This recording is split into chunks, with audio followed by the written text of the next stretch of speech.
Bueno, primeramente ahora vamos a hablar de lo que es un consenso, una actuación o cómo actuar ante un paciente varón con síntomas del tracto inferior, tracto urinario inferior secundarios a hiperplasia prostática benigna. Esto se hace mancomunadamente entre urólogos y médicos de atención primaria, ¿sí? Hay que hacer una correcta evaluación diagnóstica, un correcto tratamiento y un seguimiento.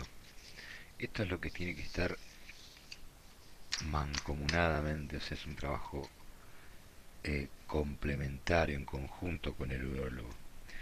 La hiperplasia benigna hay que saber que es una patología de elevada prevalencia, que puede afectar hasta el 50% de los varones entre 50 y 60 años. ¿Sí? Em,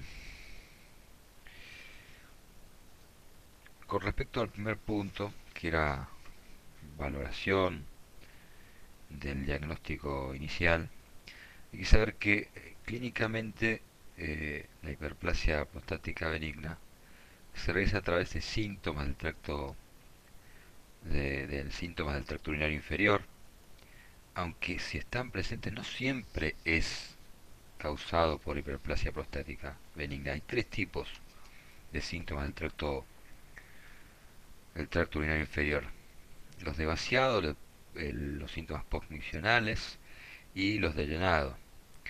Eh, es importante saber que la hiperplasia prostática benigna, la HPV, suele manifestarse con sintomatología mixta, por lo que ante la presencia de solo un tipo de estos síntomas nos tiene que hacer dudar sobre si se debe o no a una hiperplasia prostática benigna.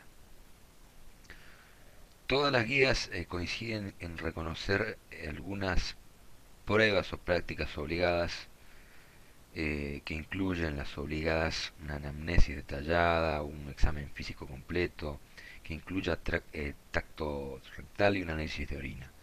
Y después tenemos las recomendadas, que son dos escalas, una de calidad de vida y la otra que se llama IPSS, que es en sus siglas en inglés, un score de síntomas de prostatismo, básicamente internacionales.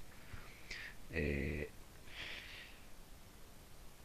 Después tenemos las opcionales, que son la flujometría, el diario miccional, lograr la función sexual, y las no recomendadas son la citología, la citoscopía, la ecografía transrectal, la urografía endovenosa, la tomografía, la resonancia magnética transrectal.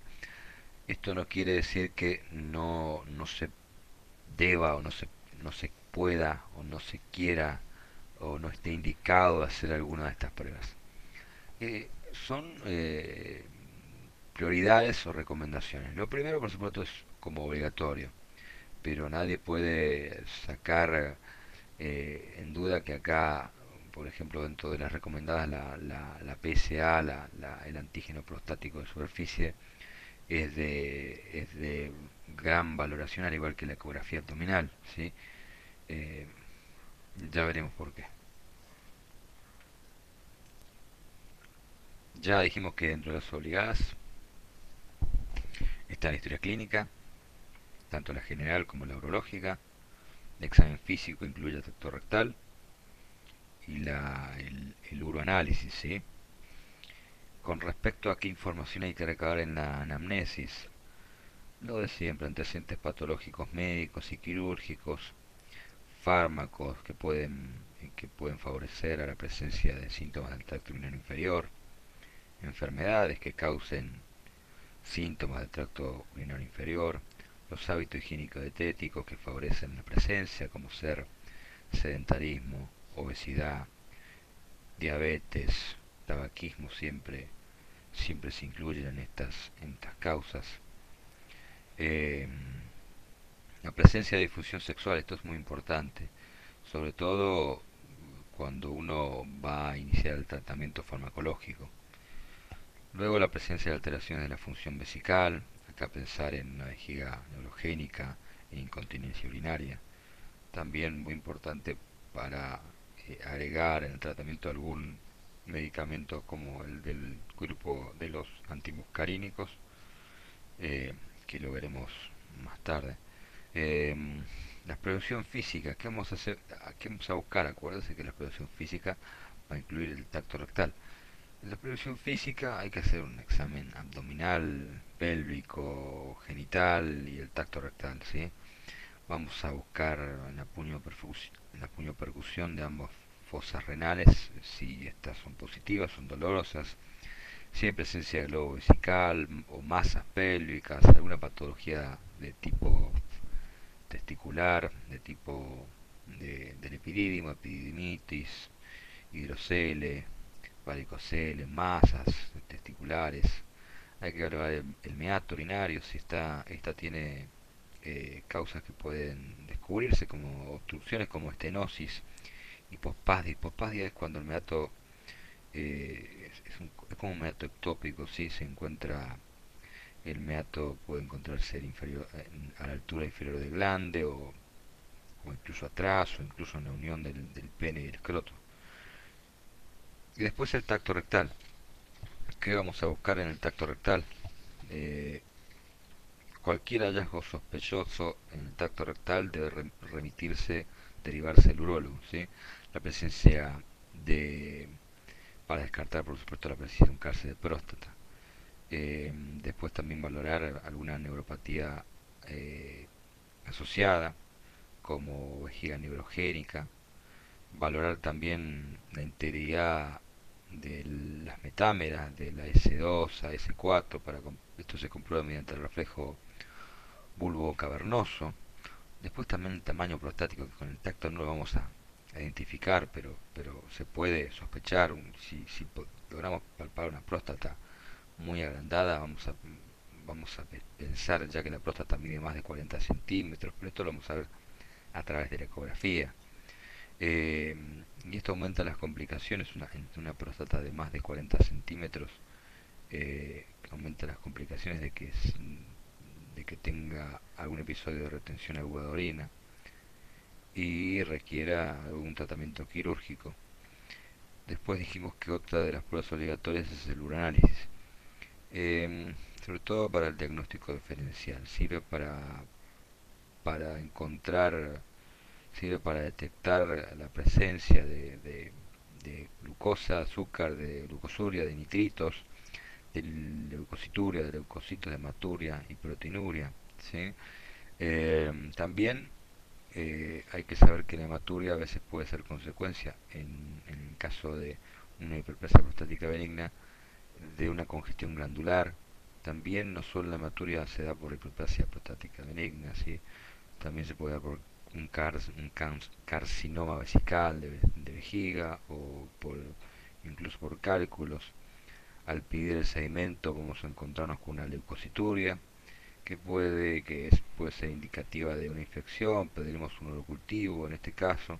En caso de que salga negativo a cualquier germen, por ejemplo, acá en una de las pruebas no recomendadas, estaría indicado hacer una citología de orina para descartar alguna neoplasia o un cultivo más específico buscando micobacterias para descartar una tuberculosis genitourinaria.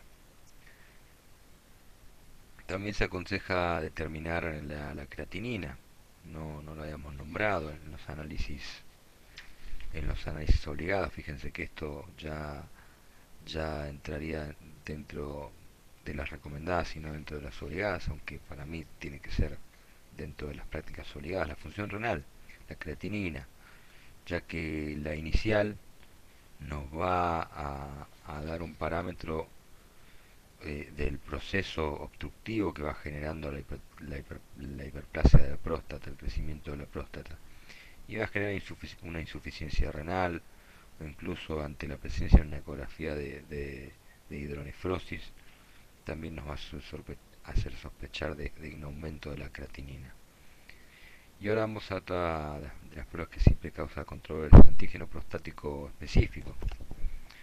El marcador, hay que saber entonces que el PSA es un marcador específico del crecimiento de la próstata, ¿sí? Del crecimiento. Y tiene una baja sensibilidad como carcinoma de próstata. Si con esto se quedan de la clase, eh, es suficiente para mí por ahora, ¿sí? Eh, es poco sensible como marcador de carcinoma de próstata y es un marcador del crecimiento prostático, ¿sí? Nada más tienen que saber sobre el PSA.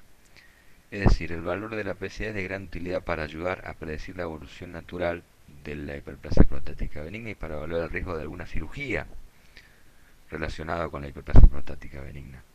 Y también sobre el desarrollo de una retención aguda de orina. Los valores mayores de 1,4 nanogramos mililitro triplican el riesgo de que se produzca alguna retención aguda de orina.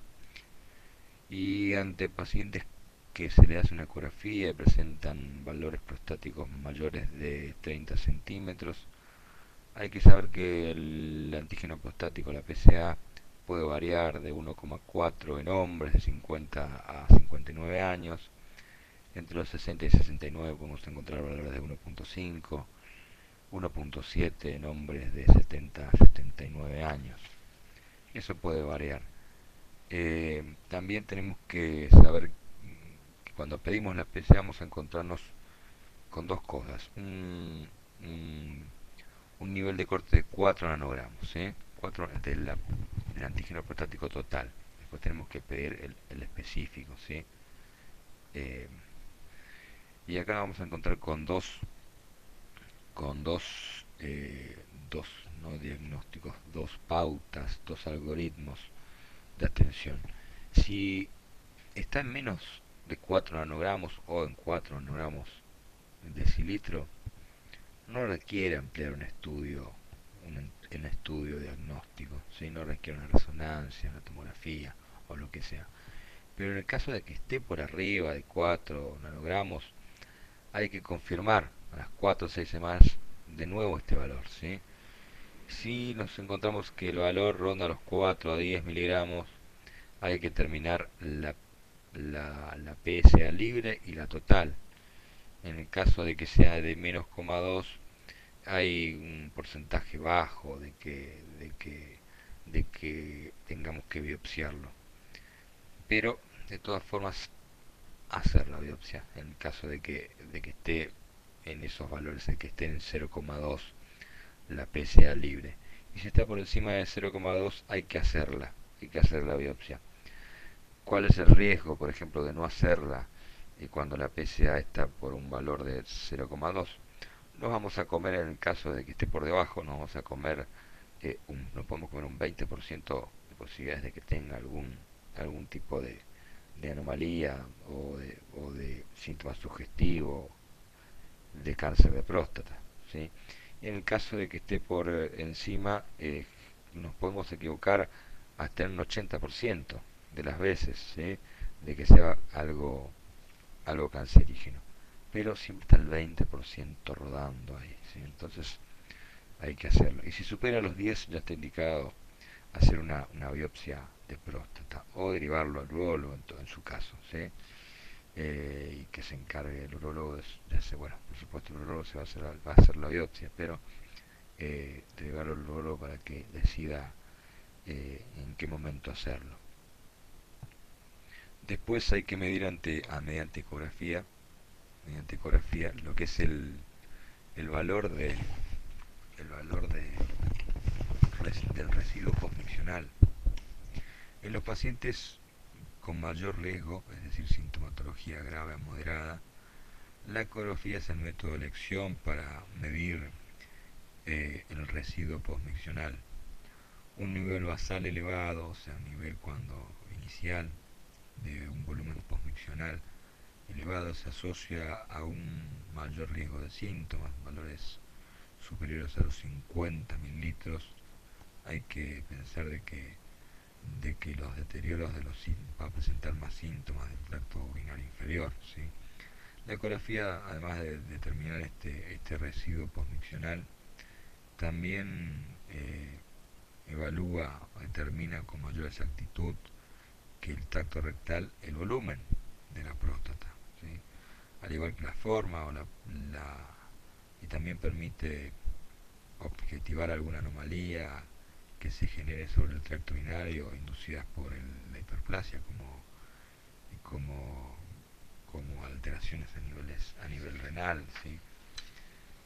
por, por ejemplo la presencia de alguna litiasis o de, de lo que se dice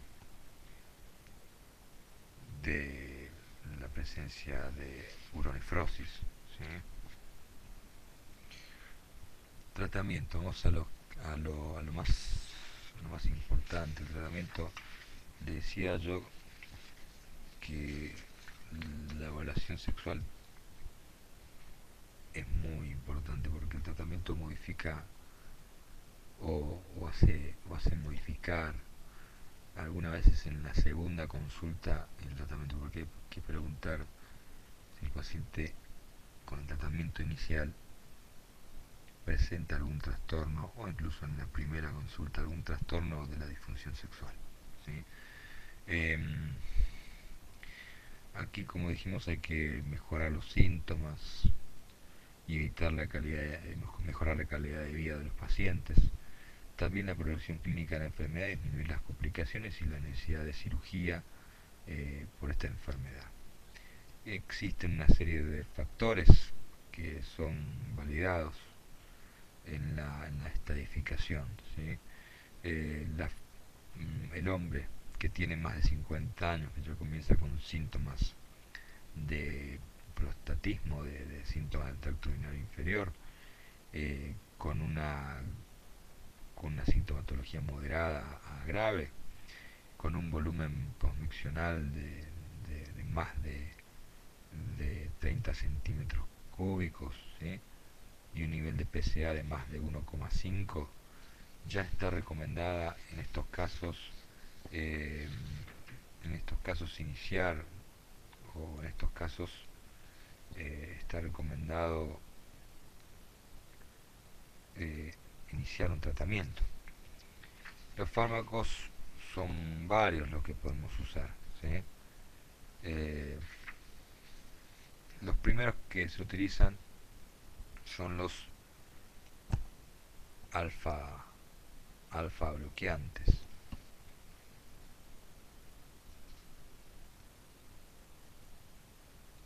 Los bloqueantes de receptores alfa 1 adrenérgicos, ¿sí? Eh, con respecto a estos bloqueantes alfa 1 adrenérgicos, que se llaman uroselectivos y no uroselectivos, son la primera línea de ataque. Y hay que comenzar a darlos antes de que el tamaño de la próstata sea mayor de 40 centímetros. Son útiles para la intensidad de los síntomas, para disminuir la intensidad de los síntomas, sobre todo también un tratamiento que no es de largo plazo, ¿sí? Es de corto plazo, se da 3 meses, se suspende y se puede volver a iniciar. Los fármacos actúan estos bloqueantes de receptores alfa adrenérgicos, que están en los no uroselectivos y los selectivos, actúan sobre un componente dinámico de la obstrucción del flujo de salida de orina. Y cuando hablamos de estos fármacos vamos a hablar de la terazocina, vamos a hablar de la doxazocina y de otro menos usado que es la alfuzocina, ¿sí? Eh, Son menos selectivos, actúan sobre receptores alfa 1A, 1B y 1D. Pero después está la tamsulosina, que es la más usada, que tiene una selección predominante sobre los receptores alfa 1, 1A y 1D. Y otro que se llama, que es poco usado también, la silodosina. Son muy potentes sobre los receptores alfa 1 y son considerados uroselectivos. La eficacia es global entre estos medicamentos es muy similar. ¿Y qué hay que ver con respecto a los efectos secundarios? Porque siempre hay que evaluarlos. Los efectos secundarios cardiológicos, en este caso la hipotensión postural, los mareos, las palpitaciones, los edemas periféricos, desmayos, el uso de tamsulosin, por eso a veces es recomendable darlo en la noche. Y aunque algunos lo recomiendan de día, ¿sí? El paciente está más despierto, está con mayor atención y a la noche a veces se levantan a ir al baño y se desmayan y bueno, pasan, pasan esas cosas que, que pueden complicar ante un paciente de más edad, ¿sí? Más de 50 años. También síntomas a nivel del sistema neurológico cerebral, fatiga, astenia, cefalea, somnolencia. Otra cosa que causa, otro efecto adverso que causa es rinitis, trastornos eyaculatorios y trastornos eyaculatorios. Los uroselectivos son en general mejor tolerados que los otros, que los inhibidores de alfa-1 reductasa, que los inhibidores de fosfodiesterasa, que las combinaciones de alfa bloqueantes y 5-alfa reductasas, y son mejores tolerados solos. Eh, Todos deben evitarse ante antecedentes de hipotensión ortostática.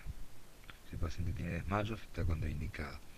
Y también está contraindicado el uso de terazocina o el uso de terazocina y doxazocina con inhibidores de la fosfodiesterasa 5, ¿sí?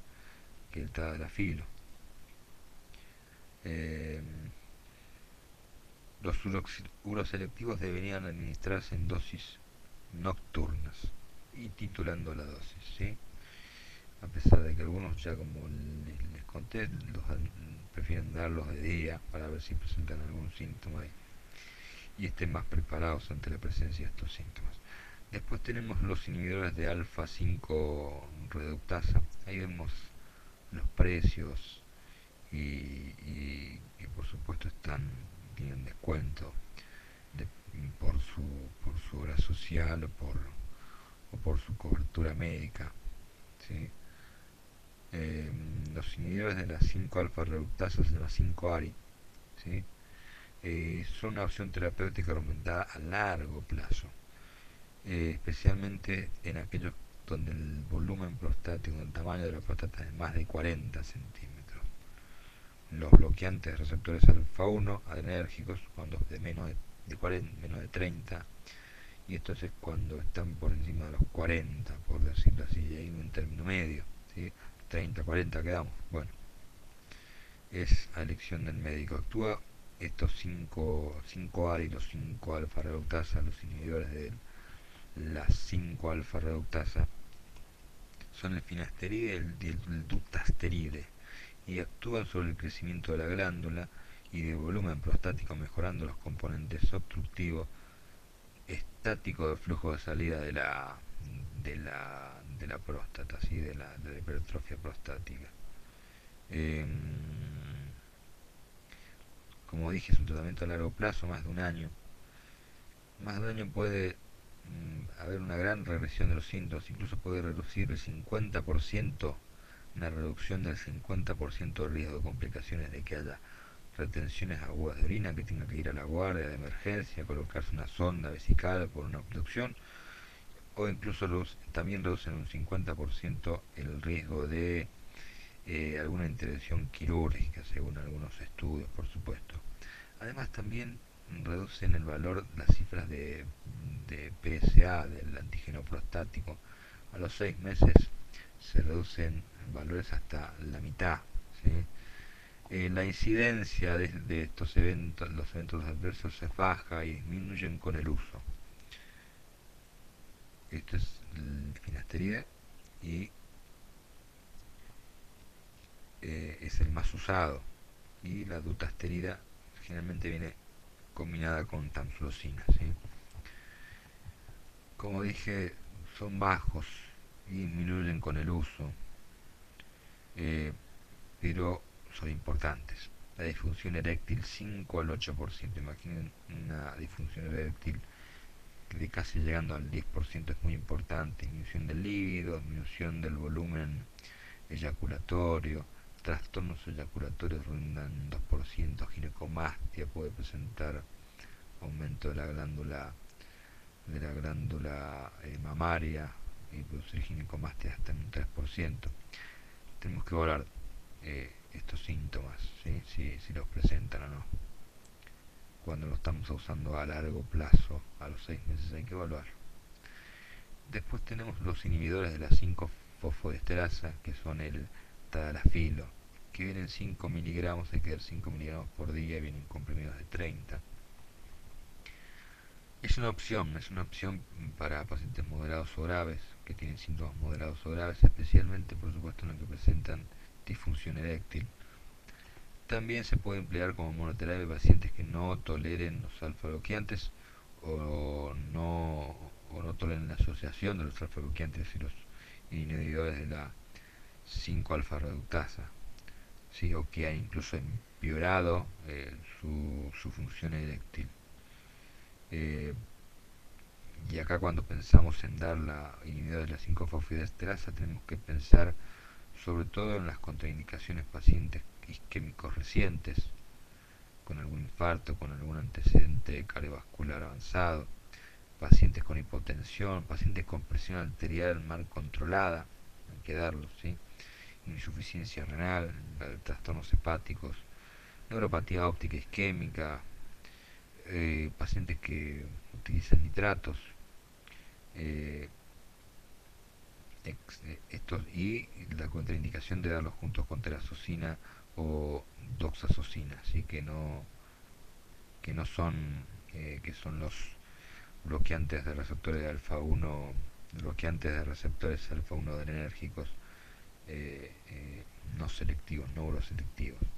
Están indicados, recuerden, dar tamsulosina y no los no específicos, los que no son uroselectivos. Se prefiere la tamsulosina o en su caso la silodosina, ¿sí?